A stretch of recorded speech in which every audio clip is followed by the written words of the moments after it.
नमस्ते students, welcome. तो चलो आज हम यूनिट 9 रे ऑप्टिक्स का एक बहुत ही इम्पॉर्टेंट टॉपिक समझने जा रहे हैं, रिफ्रैक्शन थ्रू अ प्रिज्म। देखो, ये टॉपिक देखने में थोड़ा कॉम्प्लेक्स लग सकता है, पर टेंशन मत लो। इस सेशन के एंड तक ये कॉन्सेप्ट आपके लिए बिल्कुल सिंपल हो जाएगा और एग्जाम के लिए 100% रेडी। अच्छा, चलिए शुरू करते हैं एक इंटरेस्टिंग सवाल से। कभी सोचा है कि पेरिस्कोप्स और पावरफुल बिनोकुलर्स में लाइट इतनी शार्प कॉर्नर्स कैसे ले लेती है? मतलब 90 डिग्रीज या 180 डिग्रीज तक कैसे मुड़ जाती है? इसका सारा सीक्रेट, इसका राज एक सिंपल से ग्लास प्रिज्म में छुपा है। अगर हम ये समझ गए कि प्रिज्म काम कैसे करता है, तो ये सारे ऑप्टिकल वंडर्स एकदम क्लियर हो जाएंगे। तो कोई भी फॉर्मूला या डेफिनेशन देखने से पहले ना, आओ इसका कोर आइडिया समझते हैं, एक बहुत ही सिंपल सी एनालॉजी से। एक बार ये एनालॉजी दिमाग में बैठ गई ना, तो ऐसी फाउंडेशन बनेगी कि कॉन्सेप्ट कभी भूलोगे नहीं। तो चलो एक कहानी सोचते हैं। मान लो एक कार है जो एकदम स्मूथ पक्की रोड पर चल रही है। ये रोड समझो हवा है, यानी एक रेरल मीडियम। अब सामने एक एंगल पर कीचड़ का एक बड़ा सा पैच है। ये कीचड़ हमारे लिए ग्लास प्रिज्म है, यानी एक डेंसर मीडियम। सिंपल है अभी तक, राइट? अब यहाँ पे होता है मैजिक। ध्यान देना, जैसे ही कार का एक पहिया कीचड़ में एंटर करता है, वो स्लो हो जाता है। लेकिन दूसरा पहिया तो अभी भी फास्ट रोड पर है। तो सोचो क्या होगा? एक पहिया स्लो, दूसरा फास्ट। पूरी कार एक तरफ मुड़ जाएगी। एग्जैक्टली यही होता है लाइट रे के साथ। जब वो हवा से प्रिज्म में जाती है, स्लो होती है और बेंड हो जाती है।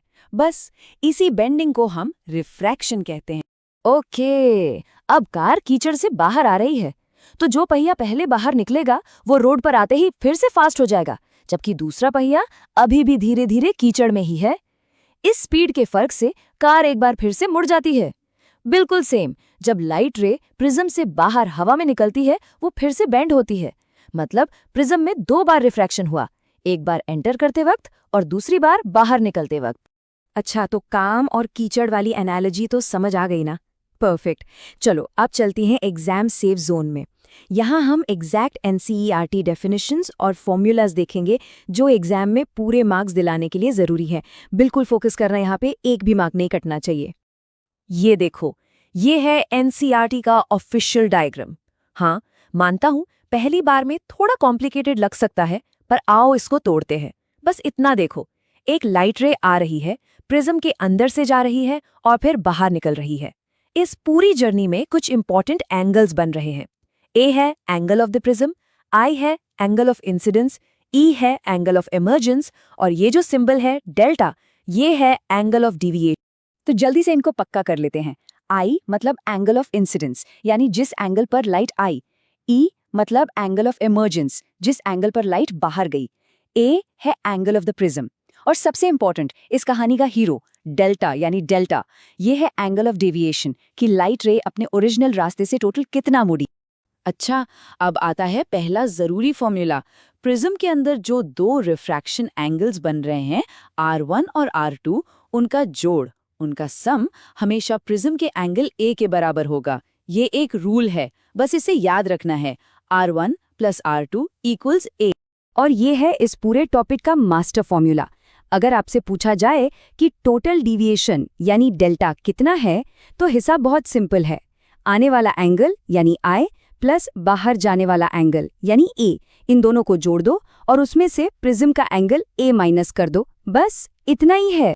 चलो अब इस डायग्राम वाली जर्नी को 4 आसान से स्टेप्स में देखते हैं। स्टेप 1, रे PQI फेस AB से टकराई। स्टेप 2, हवा से ग्लास में गई तो नॉर्मल की तरफ झुक गई और QR बन गई।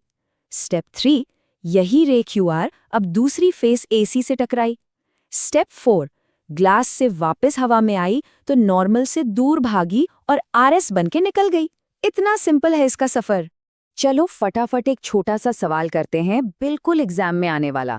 मान लो एक प्रिज्म है जिसका एंगल ऑफ प्रिज्म ए है 60 डिग्रीज और उसका angle of minimum deviation DM है 30 डिग्रीज। तो बताओ एंगल ऑफ इंसिडेंस आई क्या होगा? सोचो सोचो। और करेक्ट आंसर है 45 डिग्रीज। आया किसी का? चलो देखते हैं कैसे। मिनिमम डिविएशन के स्पेशल केस के लिए एक फॉर्मूला है, इसको नोट कर लो। I equals a plus dm divided by 2। अब बस वैल्यूज डालनी है। 60 प्लस 30 जो हुआ 90 और 90 डिवाइडेड बाई 2 45 डिग्रीज। देखा, एकदम सिंपल।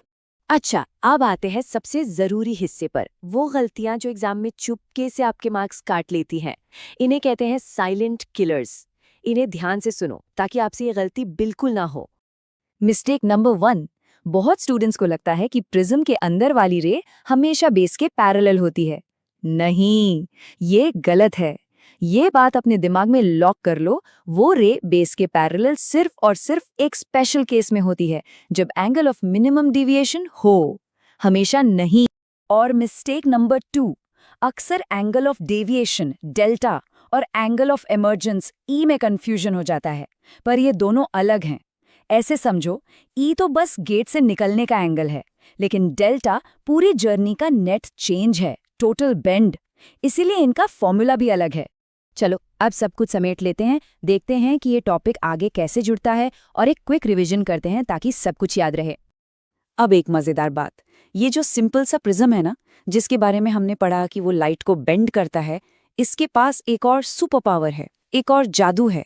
ये सूरज की सफेद रोशनी को सिर्फ मोड़ता नहीं, बल्कि उसे रेनबो के 7 रंगों में तोड़ भी देता है। इसी को हम आगे डिस्पर्जन कहते हैं। तो एग्जाम से पहले ये है आपकी final revision checklist. Point 1, prism में 2 रिफ्रैक्टिंग सरफेसेस हैं। पॉइंट 2, लाइट हमेशा बेस की तरफ मुड़ती है। पॉइंट 3, एंगल ऑफ डेविएशन आई पर डिपेंड करता है। Point 4, 2 master formulas R1 plus R2 equals A और delta equals I plus E minus A। और लास्ट पॉइंट, मिनिमम डेविएशन पर I इक्वल्स E और R1 इक्वल्स R2। बस इतना पक्का कर लो। तो जाते जाते एक सवाल आपके दिमाग के लिए।